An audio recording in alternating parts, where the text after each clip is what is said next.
Hello. बेटा voice आ रही है मेरी? हेलो।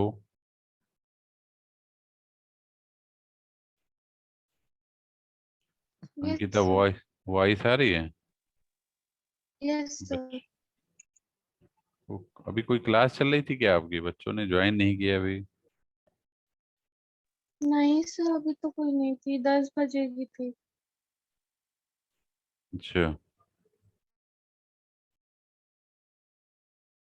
अभी मैसेज डाल देता हूँ एक।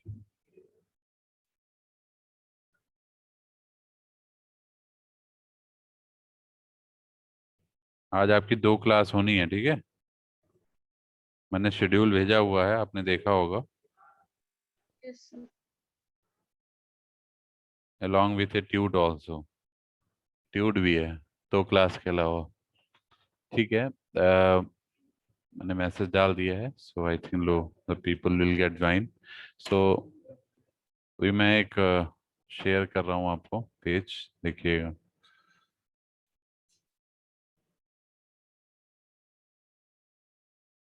ओके, सो देखिए, जो लास्ट टाइम हमने डिस्कस किया था, ये सारी चीज़ें हो गई थी, ठीक है। और फील्ड रेडिएशन पैटर्न से डिस्कस करेंगे, ठीक है। उसके बाद फ्रिस ट्रांसमिशन इक्वेशन के बारे में बात करेंगे, ठीक है। Yes sir. है ना? इसके बाद हम लोग 4th यूनिट के पार्ट पे आएंगे। 4th यूनिट हमारी आज स्टार्ट हो जाएगी आपके सेक्शन में, ठीक है। तो सबसे पहले हम बात कर लेते हैं कि फील्ड रेडिएशन पैटर्न क्या होता है। तो in general you know the radiation pattern exactly is a what, 3 dimensional structure, clear. एक 3 डायमेंशनल डायग्राम है जिसकी सर स्क्रीन नहीं दिख रही। अच्छा, स्क्रीन नहीं दिख रही है, एक minute. Okay, I forgot to share, just share it now. Is अभी दिख रहा है ये? अभी दिख रहा है ये? नो सर, यस, अभी नहीं देख रहा। अब हो शेयर गया तो सर। शेयर कर दिया है बेटा मैंने, ठीक है। ये सर दिख गया। ओके, तो ये जो भी हम टॉपिक डिस्कस कर रहे हैं, that is field from oscillating dipole, उसकी कैटेगरी में ही हमारा जो है basically radiation pattern, field field radiation pattern है जो उस कैटेगरी में आ रहा है, ठीक है। तो सबसे पहले आपको ये पता होना चाहिए, जो भी हमारे डाइपोल एंटीनाज हैं, ठीक है, they have their oscillating, you can say their fields are what, horizontal or vertical type, clear. So it is exactly specified on the behalf of your electric field pattern and magnetic field pattern, clear. So the field exactly is a 3 dimensional structure, so you can't draw it on a plane, ठीक है, single plane. If you draw it on a single plane, then you will not get the 3 dimensional pattern. तो आपको जो 3D pattern चाहिए, तो इसके लिए आपको क्या करना पड़ेगा? You need to do some another thing, clear. So you need to get a polar plot of that, clear, that relate the magnitude of the field in any desired plane, clear. So these polar plots basically are plotted in 2 planes. One is your that contains the antenna, and another is your normal component, clear. एक pattern में आपका antenna आपका आ जाएगा एक plot में, और एक दूसरे प्लॉट में नॉर्मल कंपोनेंट्स उसके जो भी होंगे वो आ जाएंगे, ठीक है। तो जो these planes basically are called principal planes, and the 2 parts or pattern are called principal plane patterns, clear. So जो हमें ये पैटर्न मिलते हैं प्लॉट करने पे, ये बेसिकली आपको magnitude of the field strength, normalize field strength का मैग्नीट्यूड शो करते हैं, clear. So now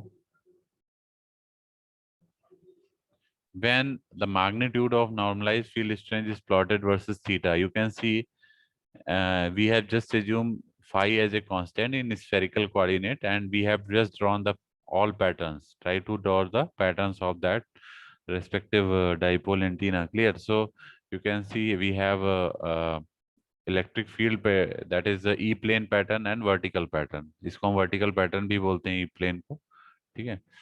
So you can see okay, I'm just highlighting the wait. Just wait. I'm just trying to highlight these points. Okay. So if you see, we have this particular type of structure that is called the electric field pattern of Hertzian dipole.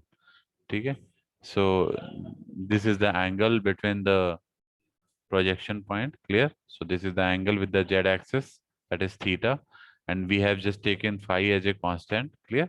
So when the normalized field strength is plotted with respect to phi, okay, then we take theta is equal to pi by 2, the pattern exactly called the H plane pattern. Clear? Or horizontal pattern. When we take theta as a pi by 2, then pattern will be H plane pattern or the horizontal pattern. So in the right side, you can see this is your H plane pattern of Hertzian dipole, and this is your E field pattern of Hertzian dipole. ठीक है? So we have some radiation patterns. अभी हम ये जो भी 4th unit है उसमें भी हम आपको ये पैटर्न्स दिखाएंगे. ये कुछ पैटर्न आप यहाँ पे देख रहे हैं, जैसे कि ये हाफ वेवलेंथ पैटर्न है. This is 1 wavelength pattern. ठीक है, this is for 1.5 wavelength pattern, and this is 2 wavelength pattern. So these are some different antenna radiation patterns are there. Clear? For different type of wavelength. Clear? So अब अगर हम बात करें radiation intensity की, clear, so you may find the radiation intensity, clear, you may calculate the radiation intensity as well. So just start from the average radiation intensity. You know that average radiation intensity is power of radiated power upon 4 pi. Clear? And radiated power you may calculate it from there. This is the coordinate axis. You may see this is point P having the coordinate r theta phi in spherical coordinate, and this is the projection of that. This point P का projection यहाँ पे आ रहा है, इसको हमने center से meet कराया, तो this is making an angle phi that is called the azimuth angle. Clear? And theta is the polar angle. So if you break this theta in vertical and horizontal part, so theta will have the ideal cos theta. This is your differential length component, that is dl, and the current I is flowing through this current element. Clear? So this will have the ideal, and चूंकि हमारा ये theta angle यहाँ से बन रहा है, तो ideal cos theta will be the vertical axis and ideal sin theta will be the horizontal plane axis. Clear? Clear? So you can find the resultant field components of an alternating current element like H phi, E theta, and ER. You can find. So this is derived already. So we don't go for the derivation part. Clear? We have just tried to directly put the values of that. Clear? Like magnetic field component in phi direction will be ideal sin theta by 4 pi and minus omega sin omega td upon r nu naught plus cos omega td by r square. Clear? So this is the field component in phi direction, magnetic field component या magnetic field intensity भी बोल सकते हैं इसको. This is your electric field intensity that is in theta direction. So this is the relation for that, and this is your r direction. r theta phi तीन component होते हैं spherical coordinate में, तो तीनों के लिए हमने तीनों की values हमने यहाँ पे रख दी है for r theta and phi. So phi component will give you the magnetic field component, theta and r component will give you the electric field intensity. Clear? Now अब हम लोग अगर देखें ये कुछ बेसिक टर्म्स है जो हम आपको ऑलरेडी बता चुके हैं, like antenna efficiency, that is the ratio of radiation resistance upon radiation resistance plus loss resistance. In terms of power, you may say the radiated output power upon total input power, that is the ratio. That ratio is called the antenna efficiency. In terms of resistance, you may define in such a way. Clear? अगर हम if we have defined in gain terms, gain के form में अगर आप define करते हैं, that will be the ratio of maximum gain, clear, upon the directive gain. Clear? So maximum power gain upon the maximum directive gain, that will give you the eta r. Maximum directive gain is your directivity, तो इसको हम d से भी represent कर सकते हैं. You can see the input power contains the radiated power plus loss power. Input power में दोनों चीजें आपकी होंगी, radiated power भी होगी और loss power भी होगी. Now if you find the radiated power, this will be P input minus P loss power, and just put this value over efficiency formula in the top. So efficiency will be P radiation की जगह रख दीजिए P in minus P loss, तो ये आ गया P in minus P loss upon input power. ठीक है? Now if you can see P, ये हो जाएगा 1 minus P loss by P in, clear? And also the antenna aperture efficiency, that is eta A, that is the maximum directive gain into lambda square by 4 pi into aperture area, clear? And this is your directivity, so you may replace this by D, and this is your lambda square by 4 pi into A. A is the area, effective area, clear? Now the next topic that is very important, that is a Friis transmission equation. ठीक है, जो हमने आपको RF communication model बोला था पढ़ने के लिए, उसी में ये टॉपिक कवर होता है, that is Friis transmission equation, clear? ये बहुत इंपॉर्टेंट टॉपिक है, ये डेरिवेशन भी एग्जाम में पूछा जाता है मोस्ट ऑफ द टाइम, ठीक है? ये बेसिकली RF कम्युनिकेशन मॉडल जो होता, उससे उसके अंदर हमारा ये पार्ट है, ठीक है? RF कम्युनिकेशन लिंक के अंदर, ठीक है, जो हमारा रेडियो फ्रीक्वेंसी कम्युनिकेशन होता है सिग्नल के फॉर्म में. So you can see in the right side we have a transmitting antenna, we have a receiving antenna. Though both are separated by a distance d, दोनों के बीच में distance d है. Transmitting antenna will transmit the signal in the form of EM wave that will receive to the receiving antenna, clear, in such a fashion. So we have just considered a transmitting antenna that is working as an isotropic source. Clear? We have just taken this transmission antenna as a isotropic radiator. Isotropic radiator source क्या होते हैं?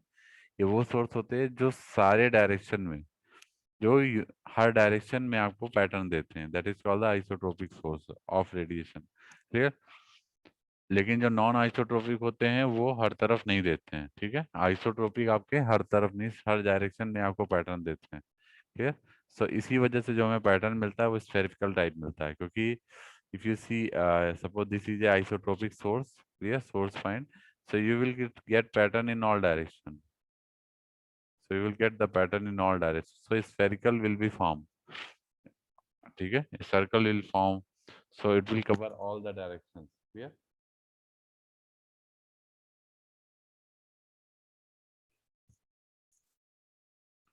So now हम लोग इसे derivation part को अगर देखें, so we have just taken an isotropic source, this transmitting source, so having the power density at the receiver side, that is W is equal to PT upon aperture area, clear? This is your power density W, clear?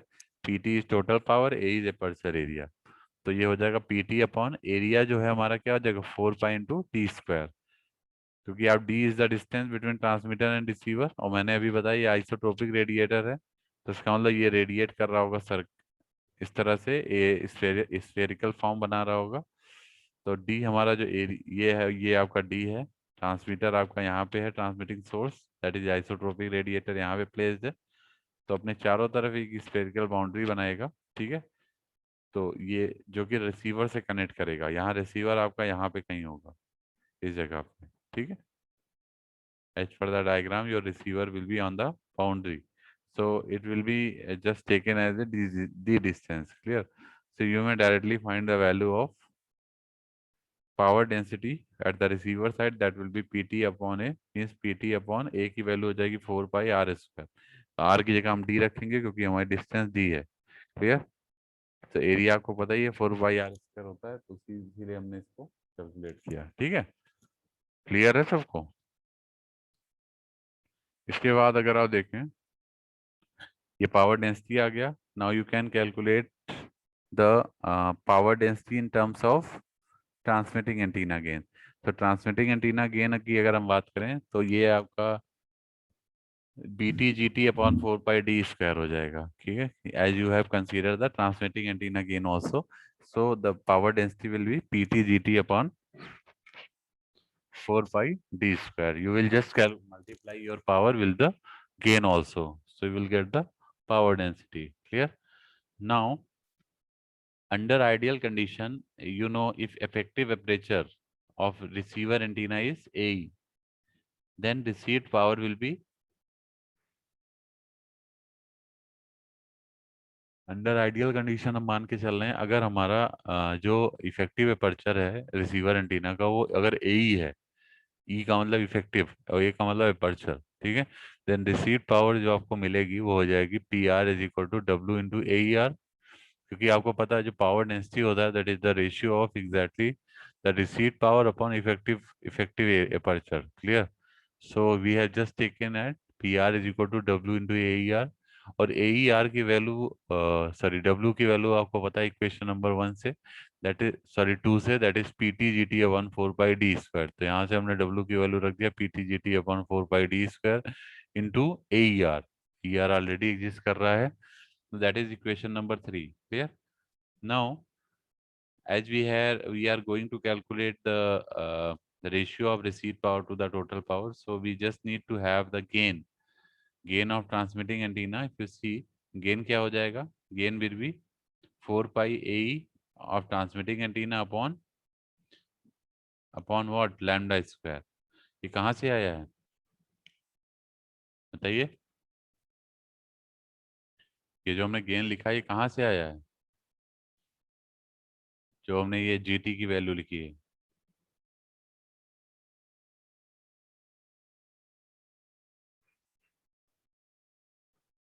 Hello, yes sir.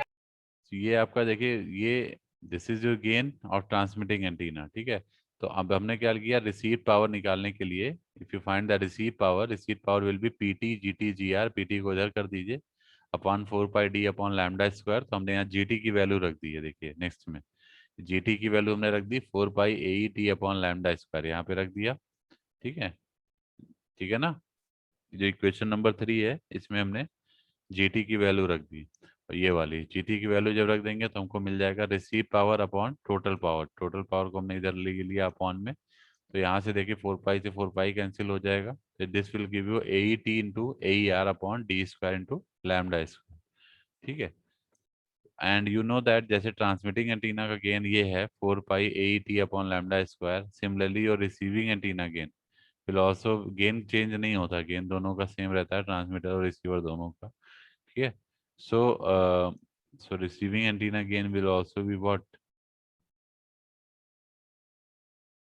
क्या हो जाएगा, that is 4 pi AER upon lambda square. जैसे ये transmitting वाले में हमने 4 pi AET upon lambda square लिखा है, यहाँ पे देख सकते हैं. वैसे रिसीवर वाले में भी क्या होगा, 4 पाई AET की जगह R आ जाएगा रिसीवर के लिए upon lambda square. Now you may put PR by PT अगर आपको निकालना है, जैसे कि यहाँ देख सकते हैं PR बाई PT निकालना है, तो यू में represent in terms of GT and GR. तो GT एंड GR के फॉर्म में कैसे रिप्रेजेंट करेंगे, क्योंकि PR बाई PT तो आपको ये मिल रहा है, इसको GT GR के फॉर्म में कैसे रिप्रेजेंट करेंगे? You need to just put the value of what, AER and AET. AET की वैल्यू क्या होगी यहाँ से, lambda square into GT by 4 पाई. ऐसे ही AER की वैल्यू हो जाएगी लैम्डा स्क्वायर GR बाई 4 पाई. दोनों वैल्यू यहाँ रख दीजिए AET और AER की जगह पे, इसको डिवाइड कर दी D स्क्वायर लैम्डा स्क्वायर से, you will directly get the value of GT GR upon 4 pi D upon lambda का होल स्क्वायर. ठीक है, so this is the result. Clear है सभी को? Receive power upon transmitted power is equal to GT GR by 4 pi D by lambda का whole square. This is your Friis transmission relation. Friis transmission relation है ये. ठीक है, clear है बेटा?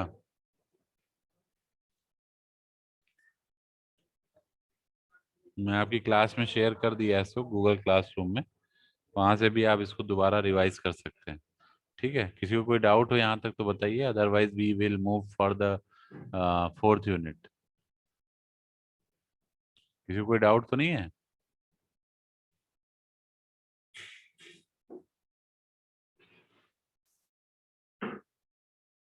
हेलो,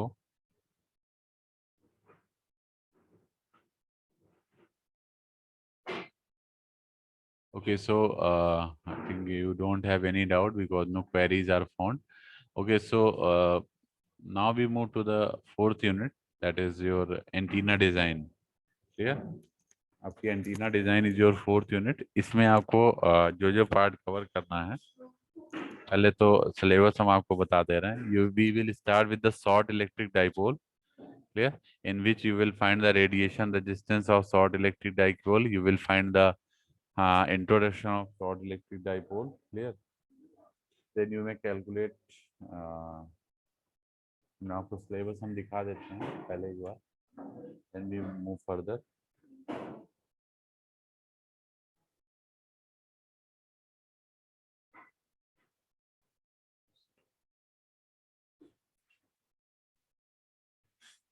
सिलेबस वाइज हम लोग चल रहे हैं इस समय, ठीक है।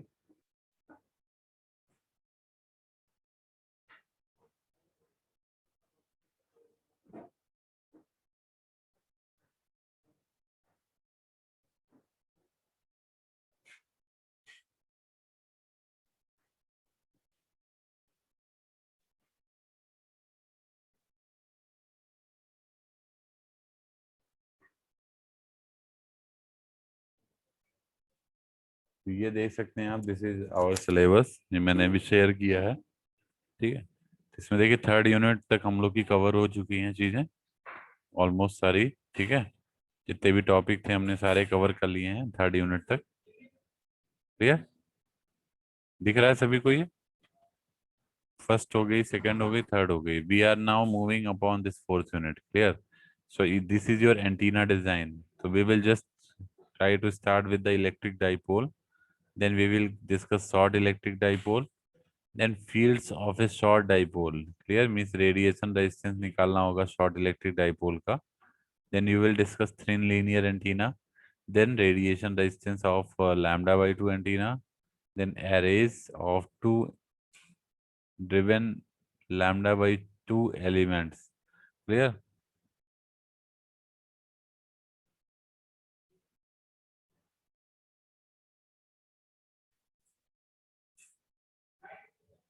ठीक है, तो ये हमारी चीज है। इसके बाद आप देख सकते हैं इसमें रेजिस्टेंस भी आपको इसमें कैलकुलेट करना होगा, radiation resistance, clear, of short electric dipole के लिए निकाल लेंगे, फिर थिन लीनियर एंटीना के लिए भी हमें ये निकालना होगा, ठीक है। ठीक है, lambda by 2 antenna के लिए। then we have arrays of antenna, clear, like board side array और broad side array and end fire array, ये दोनों ही array के एंटीना के क्राइटेरिया में आते हैं, ठीक है। then we have a vertical antenna above the plain ground and Yagi Uda antenna along with long wire antenna and folded dipole, clear।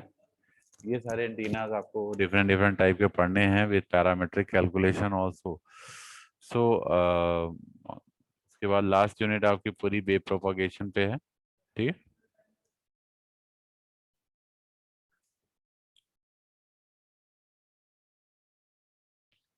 तो शॉर्ट इलेक्ट्रिक डाइपोल की मैं बात कर रहा था, तो सबसे पहले समझ लीजिए शॉर्ट इलेक्ट्रिक डाइपोल होता क्या है। जो शॉर्ट डाइपोल है बेसिकली एक सिंपल वायर एंटीना होता है, सबकी डेफिनेशन के बारे में भी आपको मालूम होना चाहिए। It is a simple wire antenna, इसका एक एंड जो है वो ओपन सर्किटेड होता है और दूसरा एंड इसका फेड होता है with one and. The another एक साइड तो आपका ओपन हो गया, दूसरे साइड से हम एसी सोर्स के थ्रू उसमें इनपुट देते हैं, ठीक है। जो भी हमारा एंटीना है ये शॉर्ट डाइपोल एंटीना, ठीक है।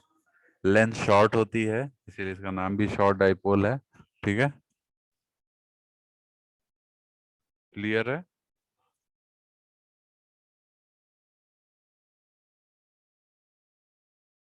इसके बाद अगर हम बात करें हाँ मैंने बताया इसका एक एंड ओपन सर्किट रहता है और एक एंड पे हम एसी सोर्स कनेक्ट करते हैं।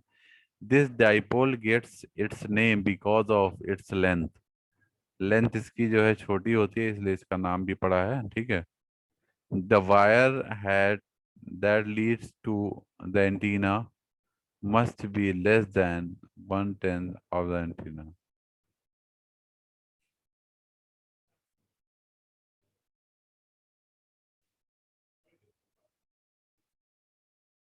यहाँ तक समझ में आ गया सबको बेटा?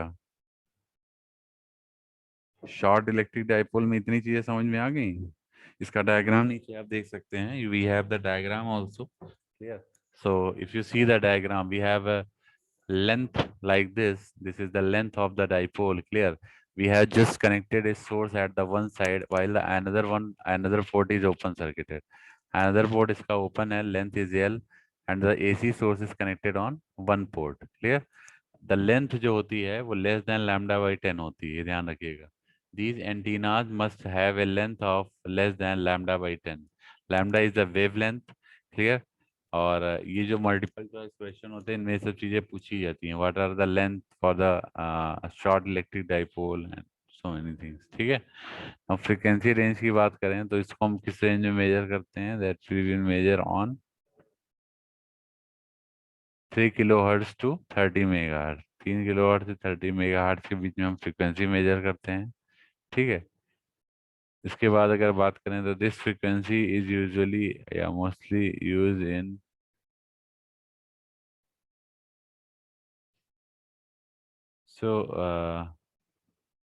this frequency is mostly used in low frequency receivers. Clear. Now if we talk about the current distribution, ठीक है, construction and working of short electric dipole, then we move the current distribution.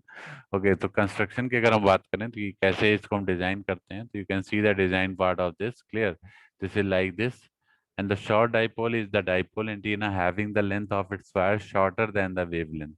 ये इसकी खास बात होती है कि जो इसमें लेंथ होती है वो वेवलेंथ उसकी खुद की वेवलेंथ से भी कम होती है. ठीक है, shorter than the it's wavelength. Clear.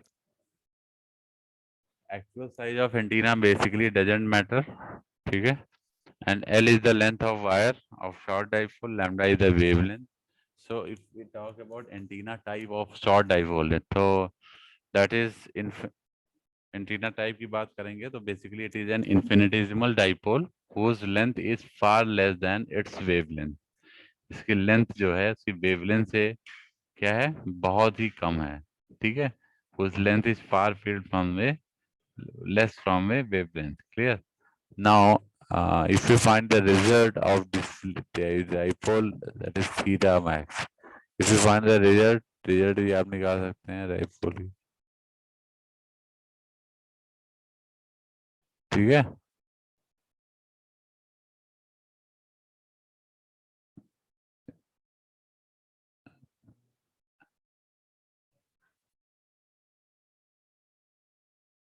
इसके बाद हम लोग बात करेंगे कि लेंथ हमारी क्या होती है. लेंथ जो होती है डाइपोल की वो that is your infinitesimal dipole, that is lambda by 50.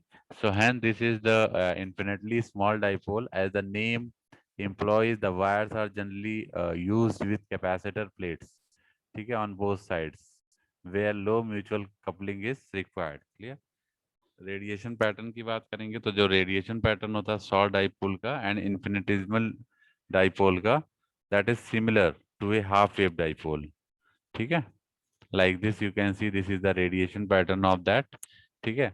अगर डाइपोल आपका वर्टिकल है तो पैटर्न आपका सर्कुलर होगा.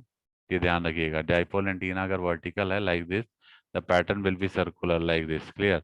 So the radiation pattern is the shape of figure of 8. आप देख सकते हैं दिस पैटर्न आपको दिख रहा है. This is in the 8 figure. 8 figure की तरह दिख रहा होगा. 8 जैसे हम लोग लिखते हैं. ठीक है. अगर आप इसी को टॉप व्यू देखेंगे इसका तो कुछ ऐसा दिखेगा. Something like this. This is the top view of that. ठीक है. एडवांटेजेस क्या है इसके. It is easy to construct due to small size, क्योंकि शॉर्ट डाइपोल है तो लेंथ इसकी स्मॉल होगी. ठीक है. That's why it is easy to construct. Second है इसका power dissipation efficiency is higher. ठीक है. जो भी ये पावर डिसिपेशन एफिशिएंसी है वो इसकी हायर है. डिसएडवांटेज क्या है. इट हाईली रेजिस्टिव लॉसेस इसमें हाई होते हैं. Low signal to noise ratio होता है. ठीक है. हाई पावर डिसिपेशन होता है. ठीक है. और फोर्थ पॉइंट है आपका radiation is low and not so efficient. इतना एफिशिएंट भी नहीं है while the radiation is quite low. Clear. Application की बात करें तो it is use in narrow band application. Second application it is use as an antenna for tuner circuits. Tuner circuits में जिसमें हम फ्रीक्वेंसी को ट्यून करते हैं. ठीक है. It is a short dipole antenna basically whose length is along the z axis. जिसकी हम लेंथ कहाँ ले रहे हैं, z axis पे या ओरिएंटेड है z axis की तरफ, with the center of the dipole that is z is equal to 0. ठीक है. Then the current distribution on a thin short dipole will be Iz is equal to I naught 1 minus 2z by L. This is the current distribution for the short dipole. Clear. अब इसके बाद हम कुछ आपको particular dipoles बता रहे हैं जो कि इम्पोर्टेंट है आपके एग्जाम पॉइंट ऑफ व्यू से, लाइक उसके फॉर्मूले इम्पोर्टेंट है। ठीक है, एग्जाम में आ जाते हैं, सीधे डायरेक्ट क्वेश्चंस आ जाते हैं। ठीक है, अभी आप लोग का एक सरप्राइज भी होगा। सभी लोग मेरी आवाज़ सुन रहे हैं? All of you are getting my voice? Voice आ रही सभी को? So there will be a surprise test also from the third unit. Clear? So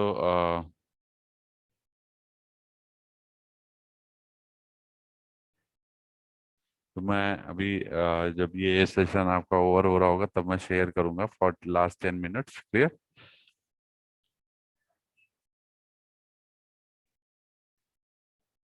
तो चलिए मैं आगे बढ़ता हूँ इसमें। तो ये देखिए, पहला हमारा जो dipole antenna, that is Hertzian dipole. ठीक है, जो आज का ये लेक्चर है ये भी आपको थोड़ा हेल्प करेगा उसमें, ये सरप्राइज टेस्ट में ऑल्सो। क्लियर?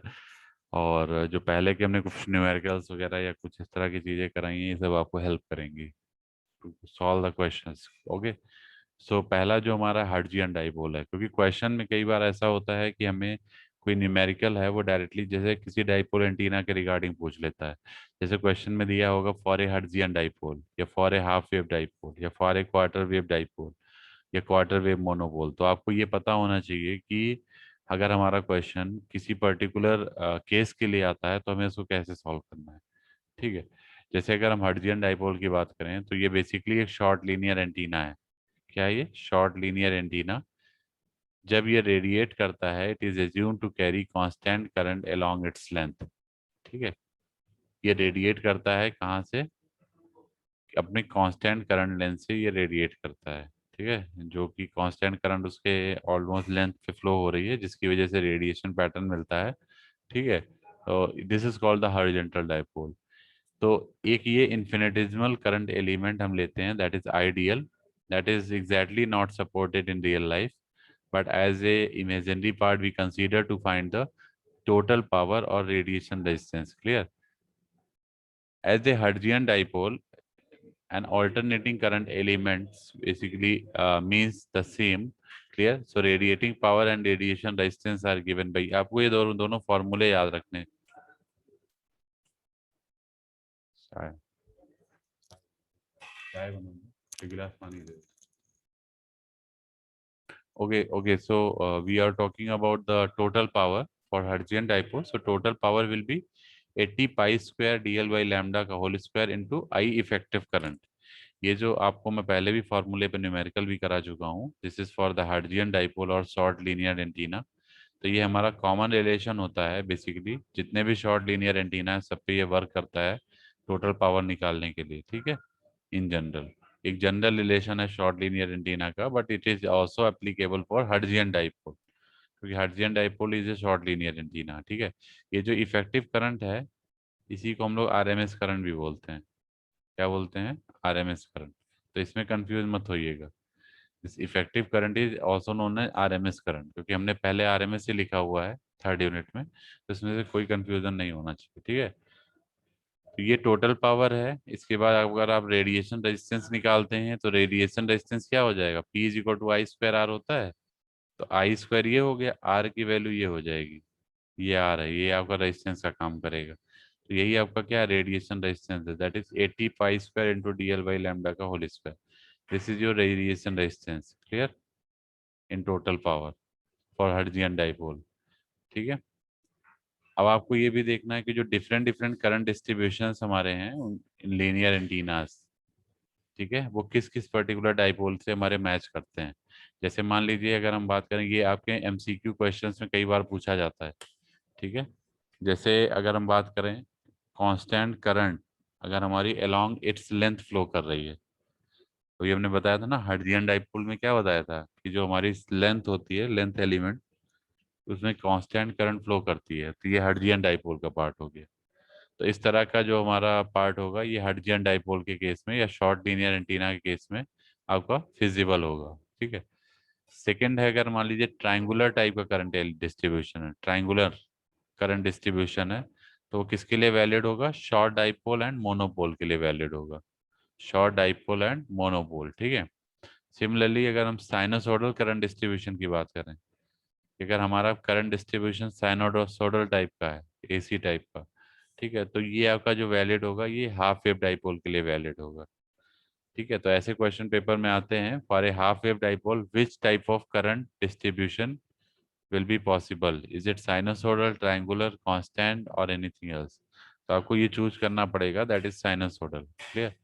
सिमिलरली ये तीन आपको ऊपर के याद रखने हैं, चौथा आप नहीं भी याद रखेंगे चलेगा। चौथा आपका एग्जैक्ट करंट डिस्ट्रीब्यूशन है which can be determined using the method of moment technique. तो ये आपकी मोमेंट टेक्निक पे डिपेंड करता है, किस तरह से इसका मोमेंट हो रहा है, उसकी टेक्निक्स पे डिपेंड करता है कि किस टेक्निक को यूज कर रहे हैं for the moment, and then we decide the current distribution, ठीक है। सो अभी इसको आप छोड़ दीजिए, लेकिन स्टार्टिंग के थ्री जरूर याद रखिए कि miss for half wave dipole and for short dipole and monopole and for वर्ट हर्ट्जियन डाइपोल, ठीक है। अब अगर हम हाफ वेव डाइपोल की बात करेंगे तो हाफ वेव डाइपोल में भी हमारा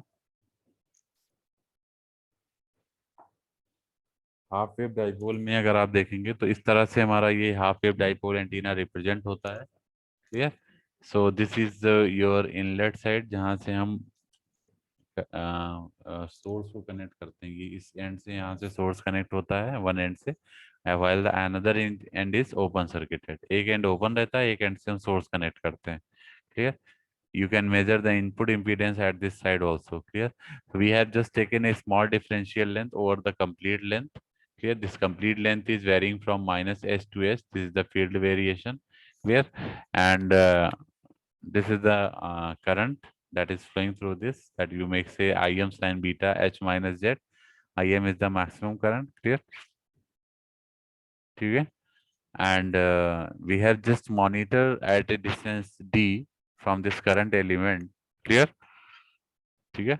तो अगर हम इसको कैलकुलेट करते हैं, डेरिवेशन हमने यहाँ नहीं दिखाया है, हमने केवल आपको फार्मूले बताए हैं क्योंकि इससे न्यूमेरिकल आपको करने होंगे।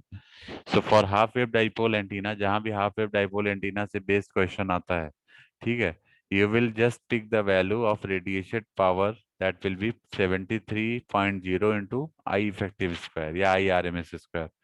तो जो भी हमारी टोटल पावर होगी that will be 73 times the square of R M S current या effective current. Similarly, your you can say your radiation resistance, क्योंकि power is equal to I square R होता है, तो आई स्क्वायर का term हटा दीजिए, ये आपका आर का टर्म है, आर विल बी योर 73 ओम, ठीक है। तो this will be your radiation resistance, this is the fix value. जब भी हाफ वेव डाइपोल आएगा तो आपकी टोटल पावर और ये रेजिस्टिव पावर दोनों, रेडिएशन रेजिस्टेंस दोनों ही कांस्टेंट रहेंगे, ये ध्यान रखना, ये आपको यही रखना है, ठीक है। Similarly if you talk about quarter wave monopole, anyone have heard about quarter wave monopole? Quarter wave monopole के बारे में किसी सुना है? बताइए। क्वार्टर वेव मोनोपोल में हमारा एक रिफ्लेक्टिंग सरफेस यूज होती है, जो कि परफेक्टली कंडक्टर मटेरियल हम लोग यूज करते हैं, ये देख सकते हैं आप डायग्राम में, ठीक है। From the half of dipole, in between the dipoles, hemispherical dipole, we use the perfectly conducting body, a conducting plane, you may say, clear। So you may calculate the total power, that will be 36.5 into I effective square for quarter wave monopole, while radiation intensity or resistance will be 35.6 ohm, ठीक है। तो radiation resistance भी आपका calculated है, जो कि 35.6 ओम है, और टोटल पावर आपकी 36.5 इंटू आई इफेक्टिव स्क्वायर है, क्लियर, ठीक है। इसका हम लोग प्रूफ भी देख लेते हैं, क्योंकि इसका प्रूफ बहुत बड़ा नहीं है, इसलिए हमने इसका प्रूफ यहाँ करा दिया क्वार्टर वेव मोनोपोल के केस में। तो हमने स्टार्ट कहाँ से किया है, we have just taken the average power of the half wave dipole directly. So you may know that the average power of half wave dipole is eta naught Im square upon 8 pi square into r square, bracket में cos square pi by 2 into cos theta upon sin square theta, ठीक है। Now as the monopole is fed with a perfectly conducting plane at one end, so it radiates only through a hemispherical surface, क्योंकि जो हम shading कर रहे हैं वो perfectly conducting plane के एक ही एंड पे कर रहे हैं। जैसे ये परफेक्टली प्लेन है, इसके हम एक ही एंड, चाहे इधर चाहे इधर, एक ही एंड पे हम शेडिंग करते हैं। इस वजह से जो है क्लियर, हमारा जो ये है ये हेमिस्फेरिकल सरफेस बना रहा है। ठीक है, so you can find the total radiated power as by integrating. Average power को इंटीग्रेट करेंगे with respect to surface integration. So we have just integrate it and apply the limit of theta from 0 to pi by 2. 0 to pi by 2 क्यों लिए हैं? क्योंकि हम half hemisphere की बात कर रहे हैं। क्योंकि जो हमारी कंडक्टिंग बॉडी रखी हुई है वो बिल्कुल सेंटर में रखी हुई है। ठीक है, that's why we are taking it as a theta is equal to 0 to pi by 2. Otherwise it will take from theta is equal to 0 to pi. Clear? So just placing these values, so you may see that most of the terms will get cancelled, like 2 pi square, 2 pi r square से हमारा ये 8 pi r square give you the 4 result. Sin theta से sin square theta का square cancel हो जाएगा, you will get the result like this. This is your result. Clear? इसको आप further solve करेंगे तो ये वाला जो इंटीग्रेशन पार्ट है ये आपको देगा result 0.609. So this integration part will give you result 0.609 likewise. और बाकी ये वाला पार्ट एज इट इज हमने लिख दिया है, ईटा not I am square by 4 पाई। ठीक है, तो अब आपने ईटा नॉट बाई 4 पाई की वैल्यू आप निकाल के और इससे मल्टीप्लाई कर लेंगे 0.609 से। ईटा not is the constant value